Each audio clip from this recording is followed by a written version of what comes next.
Hey everyone, so in case you haven't heard the news, they are reprinting Paint the Town Red and Guardians of the Galaxy for Legendary. I'm super excited about this. I know Zach is super excited about this, and because it was really hard to get some of these, particularly the Guardians of the Galaxy ones, since they hadn't been printing them in a while, and everyone seemed to jump on the Guardians bandwagon.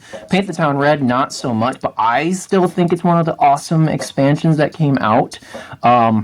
So that's why we decided that Zach is going to do kind of a box opening without the box of Guardians of the Galaxy, and I'm going to do a box opening without the box of Paint the Town Red. The important thing to know about Paint the Town Red is it is about Spider Friends. It's about Spider-Men and women. Don't want to leave Spider-Woman out as well. But they also come in with Marvel Knights. Now, this was really, really big in the day when it used to just be like the original Marvel Legendary set and Dark City, because there weren't any other spider heroes to pair with Spider-Man. Like, Spider-Man was just kind of like this solo hero on his own. He even had like his own playstyle that really didn't like synergize well with anyone else.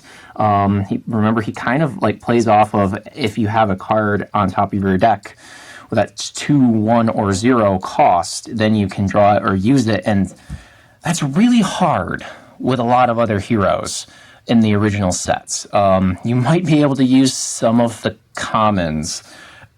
That doesn't work very well.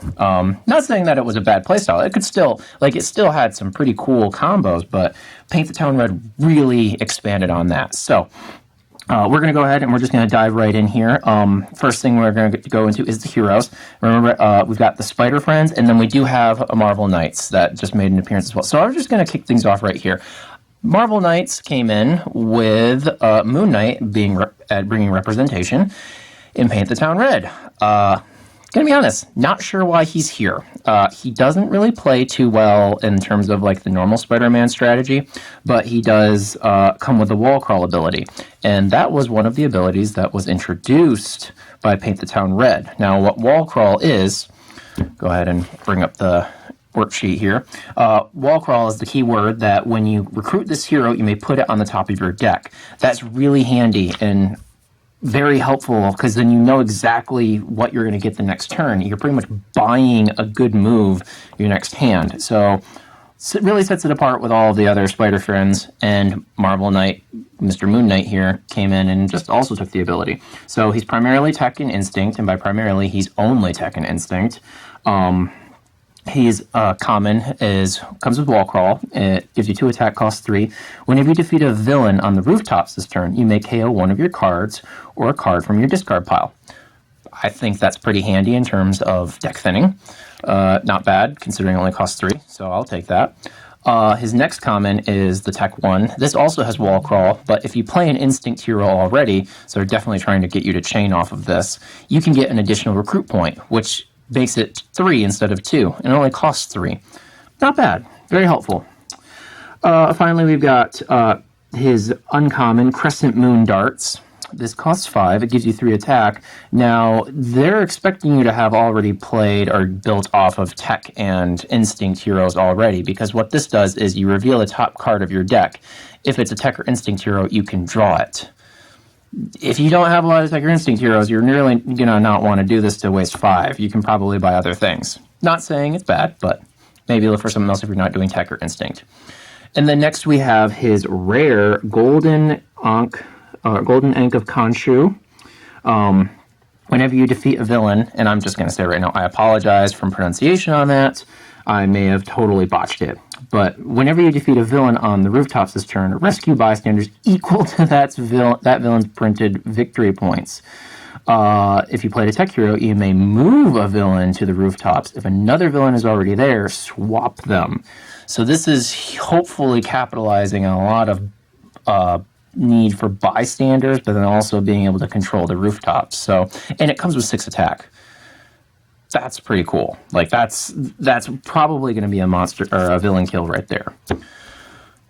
Next, in the world of Paint the Town Red, we have Black Cat. Now, Black Cat, she is a Spider Friend, and she's going to be Covert Instinct. So, definitely going to have a lot of Instinct heroes here, but she brings in the Covert side as well. Her common is only 1, which is really nice. Comes with wall crawl, so you're going to buy it for 1 and then get it immediately on top of your deck. And then finally, you reveal a top card of any player's deck. You get attack equal to that card's printed recruit plus its printed attack. She's trying to capitalize on the abilities that are going to be happening here with wall crawl and knowing what's on top of your deck already. I support this plan 100%. And for 1, why not? Like, for the cost of 1, you might get 1 attack or recruit. Why not? Or not in 1 attack and recruit. You're going to get attack equal to the card's printed recruit plus its printed attack. Like, so you're bound to get something. You're bound to get at least 1 attack out of this. Whether it's like, even if it's just a normal shield agent. Next we have the next common, casual bank robbery black cat, also wall crawl. Now, I don't get this. She jumps from cost of 1 immediately to 4. I don't have them in the wrong order, so yeah, it's immediately to 4. She does come with wall crawl. And I guess with her ability here, I can understand you get another recruit usable only to recruit the hero in the HQ space under the bank. Okay, no, I'm not going to lie. I don't understand why she costs 4. If I'm going to spend 4 for a guaranteed 2 and maybe 3, then why not just buy a shield officer instead? Yeah, I don't get that. But, oh well. Next we have Jinx Black Cat. She costs 5. Now, each player reveals the top card of their deck. Choose any number of those cards to be discarded. So this is actually kind of helpful, like you can preemptively get rid of bad cards in your hand. And she also brings 3 attack. Why not? And then finally, her rare is Cat Burglar. Costs 8, a little pricey, gives you 5 attack. However, each other player reveals a covert hero or chooses a bystander from their victory pile. You rescue those bystanders. This is the type of card you want to play if you are truly competitive with the people you're playing with. Maybe you want to steal those bystanders for additional points. If you played Spider Friend already, you get an attack. You get additional attack for each bystander you rescued this turn. More people you have playing, better she is. And now we'll go into I was really glad they brought this one in here. This is the symbiote Spider-Man. And remember, he was like taken over by the Venom, like the symbiote that actually makes Venom. I really like the Spider-Man. He continues to play off Spider-Man's other theme of only costing 2. Super cheap. I could get all of his cards for a total of 8. Yeah. His first one is a strength hero. He's got kind of a mix of strength, covert, instinct, and then his rare is range. That was a little confusing, but okay. It comes with wall crawl. Reveal a top card of your deck. If it costs 1 or 2, you get 2 additional attack. And it already comes with 1 attack. So definitely capitalizing on the theme of Spider-Man's 2 or less ability. Next is his Spider Sense Tingling. For Symbiote Spider, reveal the top 2 cards of your deck. Put any that cost 2 or less into your hand. Put the rest back in any order, so I can control what's on top of my deck. Nice. And then next is another wall crawl. This is the covert ones. Still costs 2. You get 1 attack for each other hero you played this turn that costs 1 or 2. Chances are, even if like you just have shield agents, this is a great card to have just in the beginning. Because, well, not really, because they actually cost 0. So like really, if you're playing with other Spider-Man or Spider heroes, this is the card you want to get, because you're always going to be playing 1 or 2 cost. Yeah, go for that one. I'm biased. And then finally, we have Flip, Symbiote Spider-Man. This is his rare. Costs 2, but gives you 4 attack. Solid deal. To play this card, you must put 2 cards from your hand on top of your deck. Fair, because chances are I'm going to be putting cards on top of my deck that I really like to make an awesome hand next turn. All right, Symbiote Spider, you got it. Next, we have Spider-Woman. And this is her. She's going to be strength and range. Now, she starts off with 2, but then she's one of the spider friends that kind of goes off away from that theme. Her first common is Radioactive Spider. She's a strength, gives you 3 at the cost of 2, but to play this card, you must put a card from your hand on top of your deck. And that's going to be her theme. She is actually trying to capitalize more on knowing what's on top of your deck. Not with just wall crawl, but also making you put other cards on top of your deck. Because, followed up with that, is her next common, cost of 4, gives you 2 attack, it's a range, with a wall crawl, Ability, reveal the top card of your deck. If that card has an attack icon, draw it. So you're going to want to combo these two. Next is Venom Blast. Cost 6. Wall Crawl. Reveal the top card of your deck. If that card has a recruit icon, draw it. Gives you 3 attack.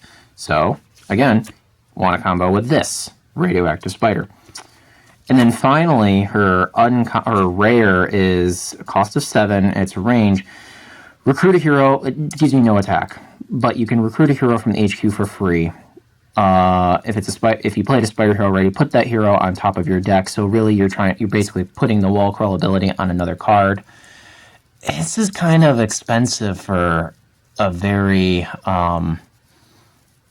situational type of deal. Like, if I'm gonna spend 7 to get a card and then potentially have it later on to get another card that I want, if I have 7, why not just buy that card? Not saying this is bad either. I've actually never had a good play off of this card.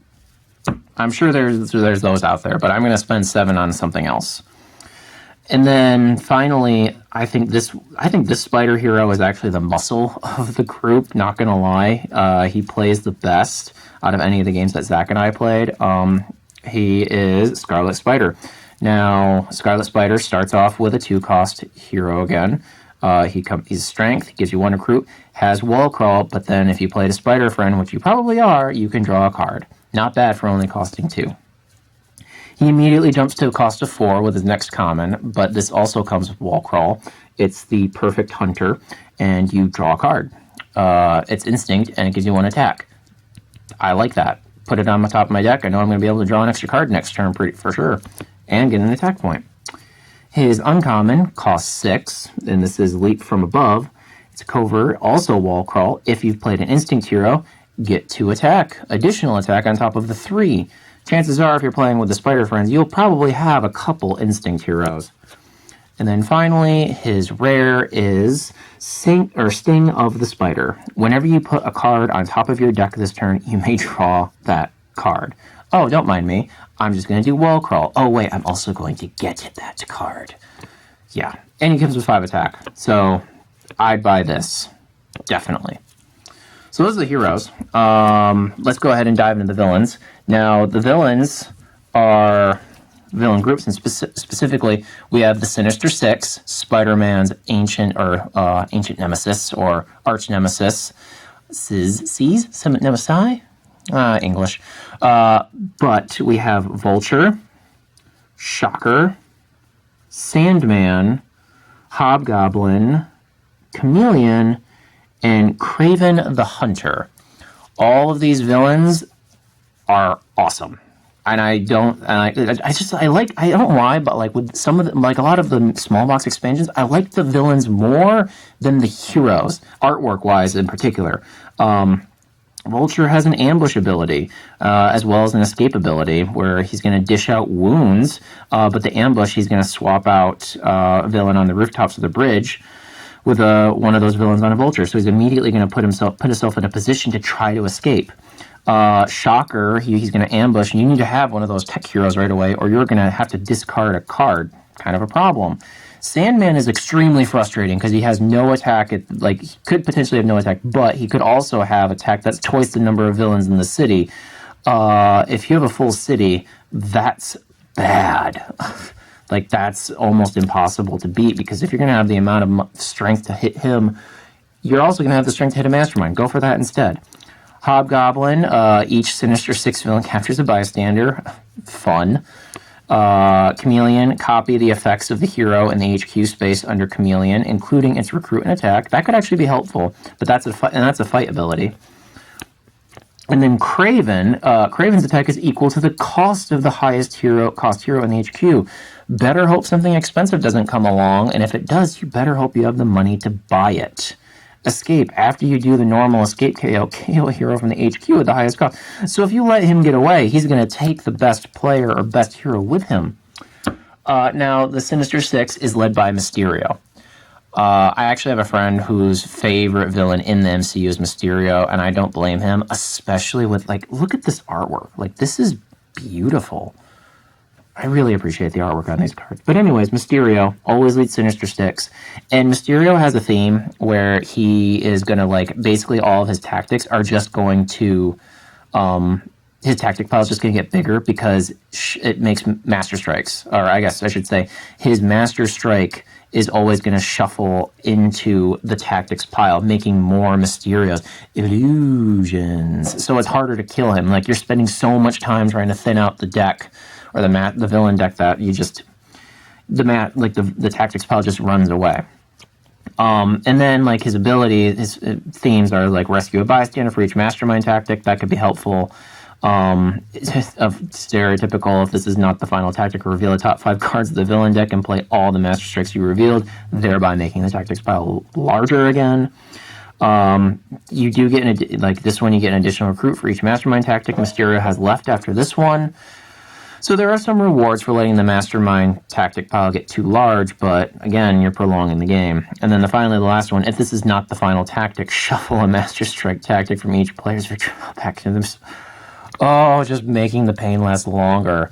And you would think with him only being 8 attack, it would be easy to kill him. It's not, just because of all those illusions. Next villain group is Carnage, or Maximum Carnage. These guys bring in what's called the Feast ability, and this is the exact opposite of Wall Crawl. Because what Feast does is you are going to fight, or if it's like a Feast equals a fight effect, KO the top card of your deck. Hope you didn't Wall Crawl something, and then immediately fight something after that has Feast, because congratulations, you just lost it. We first got in here Doppelganger. He gets attack equal to the cost of the hero in the HQ space under him, so basically a scroll. Shriek, she also has Feast. When Shriek feasts on a 0-cost hero, each other player gains a wound. I've never had those. I've had few moments where I'm happy to not lose a 0-cost hero. Oh, and then if she escapes, each player gains a wound anyways.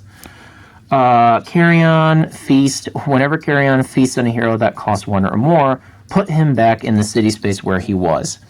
This guy can be impossible to get rid of just because of that. And then finally, Demo Goblin, Ambush. Demo Goblin captures a bystander, and then he also has Feast, and he's 5. Out of all these villains, I actually would think Demo Goblin is the one I would want to see, because he costs 5, only has a Feast ability, and congratulations, a bystander. I'm going to take an extra victory point now. Now, Maximum Carnage is led by none other, you guessed it, Carnage. Carnage has a Master Strike where he feasts on each player. Whenever this Master Strike feasts on a player's 0-cost hero, that player gains a wound. Great. He is 9 attack, and all of his tactics have Feast. So every time you hit him, you are hurting yourself. Ouch.